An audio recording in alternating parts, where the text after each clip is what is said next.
ஆசையை காட்டுகிறது. அது மிக்க நன்றி. திருக்குறளை பொறுத்தவரை நான் நினைப்பது எப்படின்னா, அதை அனுபவிச்சு படிக்கணும்னு நினைப்பேன். ஆனால் உங்க வயசுல இந்த வயசுல திருக்குறளை நீங்க அனுபவிக்க முடியுமானா கொஞ்ச நாள் ஆகும். ஒரு குறளை வச்சுக்கிட்டு ஒரு 5 ஆண்டுகளுக்கு பிறகு அது அர்த்தம் வேற, இன்னும் ஒரு 5 ஆண்டுகளுக்கு பிறகு அது வேற மாதிரி இருக்கும். நான் ஸ்கூல் படித்த காலத்தில் படித்த திருக்குறளுக்கும் இப்போ நான் புரிஞ்சுக்கிற திருக்குறளுக்கும் நிறைய வித்தியாசம் இருக்கு.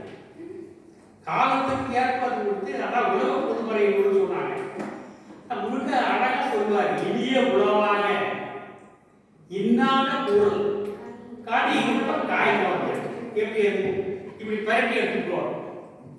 கனி இருப்ப காய்கவங்க, கனி இருக்கும் போது காய ஆசைப்படுற யாருனாக்கா இனிய உளவாக இன்சொற்களை சொல்லாத இன்னாத சொற்களை சொல்லுவோம் தான் அப்படின்னு வள்ளுவர் சொல்றாங்க. பரட்டி அதை பார்க்கணும்.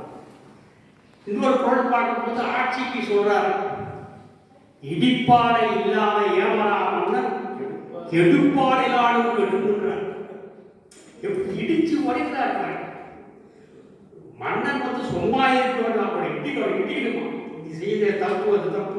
ஏமரா மன்னன், ஆமா சாதாரண மன்னன், ஏமரா மன்னன். அதாவது அவனை ஒண்ணுமே செய்யலன்னா கூட கட்டாயம் சொல்றாங்க.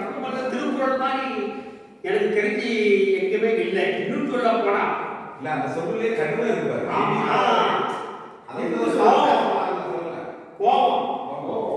வள்ளுவரோட எமோஷன்ஸ். இப்போ இந்த தொல்காப்பியரை பற்றி இங்க சொல்லுகிற போது ஒரு சார்ந்த சொன்னாங்க. தொல்காப்பியர் தான் எனக்கு தெரிஞ்சு நகைச்சுவையாளர்களுக்கு ஒரு அட்வைஸ் கொடுத்தார். நான் நகைச்சுவையாளர்கள் முறையில நகைச்சுவைக்கு ஒரு விளக்கம் சொன்னார். யாருடைய மனதையும் புண்படுத்தாமல் இருக்கிற நகைச்சுவை எதுவோ அதுவே சிறந்த நகைச்சுவை. எல்லா புறத்திலும் நான் சொல்லியிருக்கிறேன். திருவள்ளுவர் மட்டும் நகைச்சுவை விட்டார்னு சொல்ல முடியாது. திருவள்ளுவர் கூட சொல்றார். நகைச்சுவை பற்றி சொல்லுகிற போது சென்ற கூட்டத்தில் நான் சொன்னேன், நகல்வல்லார் அல்லாருக்கு பகலும் பார்ப்பட்டென்று இருள். நகல் வல்லார் சிரிக்க தெரியாது, சிரிக்க முடியாதவனுக்கு வந்து இந்த உலகம் பகலாயிருந்தால் கூட இருட்டுதான் என்று முடிக்கிறார்கள். இந்த நகைச்சுவை மேல எவ்வளவு ஒரு ஆர்வம்